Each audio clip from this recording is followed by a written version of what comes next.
তাহলে আজকে তাহলে কি দিন? 21শে ফেব্রুয়ারি আন্তর্জাতিক মাতৃভাষা দিবস। 21শে ফেব্রুয়ারি হলো আন্তর্জাতিক মাতৃভাষা দিবস। আচ্ছা, আগের দিন আমরা একটা আলোচনা করেছিলাম না যে হাঁস মুরগি গরু ছাগল স্কুলে যায় না, আমরা যাই। আজকে আরেকটা জিনিস ভাববে, গরু ছাগলের সাথে অন্যান্য পশুদের সাথে বলো তো মানুষ কিসে আলাদা? অন্যান্য পশু পাখির থেকে মানুষ আলাদা কিসে? আমরা যে আছি এখানে, আমরা যে কয়েকজন আছি, পশু পাখিরা বই পড়ে না, মানুষ বই পড়ে, এটা একটা আলাদা। তো এই যে মানুষ বই পড়ছে, তো কেন পড়ছে, মানে মূল কারণটা কি? অন্যান্য পশু পাখির থেকে মানুষের পার্থক্যটা কিসের?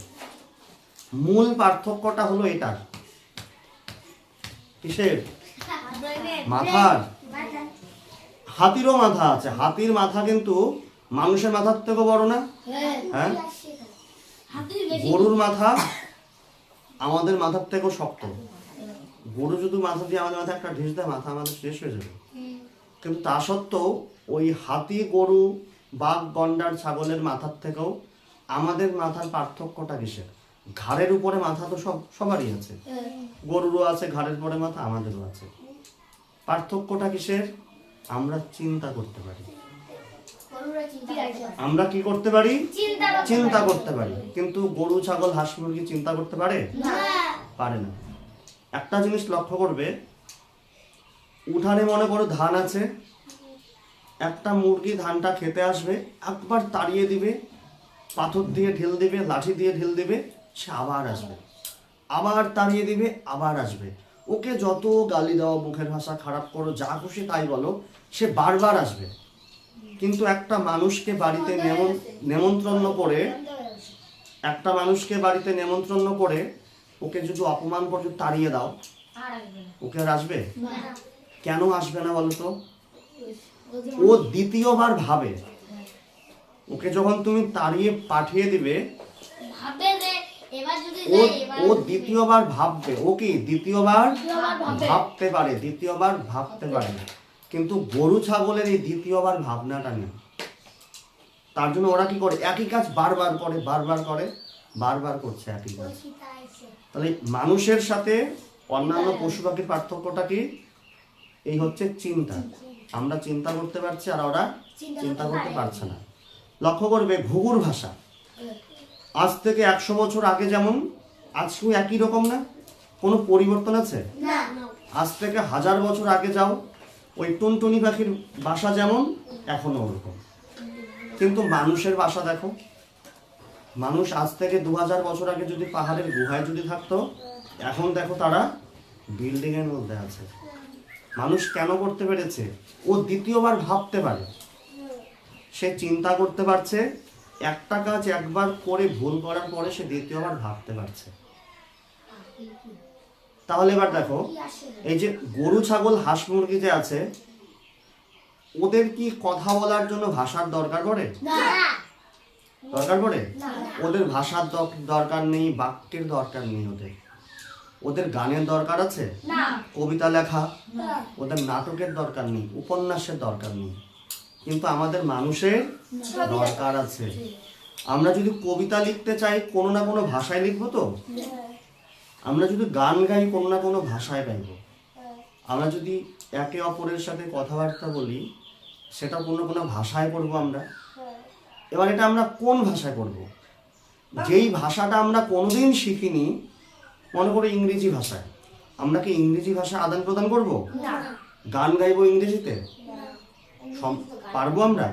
তাহলে আমাদের কোন ভাষায় গান বের হয়?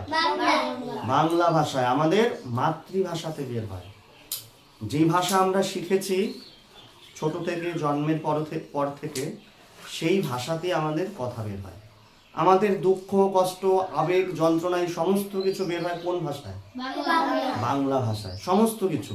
একটু ব্যথা লাগলে ইস, এই যে মুখ দিয়ে যে আমাদের বের হয় শব্দগুলো, ও বাবা গো, মা গো, ওই যে শব্দগুলো বের হয়, এগুলো সব কোন ভাষায়? বাংলা ভাষা। আমাদের মাতৃভাষা বের হয় এগুলো সব।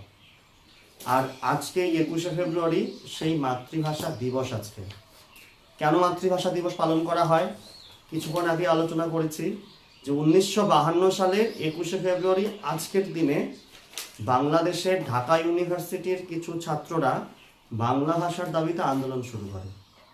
সেখানে তৎকালীন পাকিস্তানের পুলিশ গুলি চালানোর পরে মারা যায় কয়েকজন। তাদের মধ্যে অন্যতম ছিল বরকত, জব্বার, শফিউর, এরকম আরও অনেকেই ছিল, যারা এই বাংলা ভাষা নিয়ে আন্দোলন করতে গিয়ে পুলিশের গুলিতে প্রাণ হারায়। এরপরে সেদিনকার পরে থেকে বাংলাদেশের বাংলা ভাষা আন্দোলন এত তীব্র আকার ধারণ করে যে পরবর্তীতে এই বাংলা ভাষার দাবিতেই বাংলাদেশ স্বাধীন হয়ে যায় 1971 সালে। বাংলা ভাষায় পৃথিবীর বুকে যে আমরা যে বাংলা ভাষা নিয়ে গর্ব করি, কেন করতে হয়? বাংলা ভাষাই পৃথিবীর বুকে একমাত্র ভাষা যার জন্য একটা দেশ স্বাধীন হলো। কোন দেশ সেটা? বাংলাদেশ। বাংলা ভাষাতে দুটা দেশের জাতীয় সঙ্গীত আছে, ভারতের জাতীয় সঙ্গীত, বাংলাদেশের জাতীয় সঙ্গীত। ভারতের জনগণ মন আর বাংলাদেশের আমার সোনার বাংলা। শ্রীলঙ্কার জাতীয় সঙ্গীতও আমাদের বাংলা ভাষা থেকেই অনুপ্রাণিত হয়ে নেওয়া, শ্রীলঙ্কা। তাহলে বাংলা ভাষার গুরুত্বটা দেখো। আমাদের যে এশিয়া মহাদেশ আছে, এশিয়া মহাদেশে প্রথম নোবেল পুরস্কার এসেছে বাংলা ভাষার জন্য। রবীন্দ্রনাথ ঠাকুর গীতাঞ্জলি কাব্যগ্রন্থ লিখেছিলেন, লিখে প্রথম নোবেল পুরস্কার পান। কোন ভাষার জন্য সেটা? বাংলা ভাষার জন্য। বন্দে মাতরম কে লিখেছেন? বঙ্কিমচন্দ্র চট্টোপাধ্যায় লিখেছিলেন। উনিও কে ছিলেন? বাঙালি। আমাদের যে বাংলা আছে, স্বাধীনতার আগের যে বাংলা, বাংলাদেশ আর আমাদের পশ্চিমবঙ্গ দুটো একই ছিল। দুটাকে বলা হতো বাংলা, অবিভক্ত বাংলা। আর এই বাংলার বাসিন্দারা কারা ছিল? বাঙালি। আর আমাদের ভাষা কি ছিল? বাংলা ভাষা। ভারতবর্ষের স্বাধীনতার আগে আমাদের এই বাঙালিরা এতটাই শক্তিশালী ছিল, ব্রিটিশ বিরোধী আন্দোলনের মূল কেন্দ্র ছিল এই বাংলা। মাস্টারদা সূর্য সেন বাঙালি তো, ক্ষুদিরাম, বিনয় বাদল দীনেশ কারা? বাঙালি।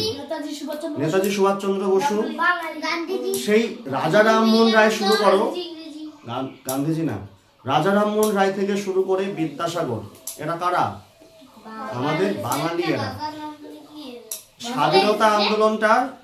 স্বাধীনতা আন্দোলনের মূল কেন্দ্রই ছিল এই বাংলা। তার জন্য ব্রিটিশরা চক্রান্ত করে বাংলাকে চেয়েছিল ভাগ করে দিতে।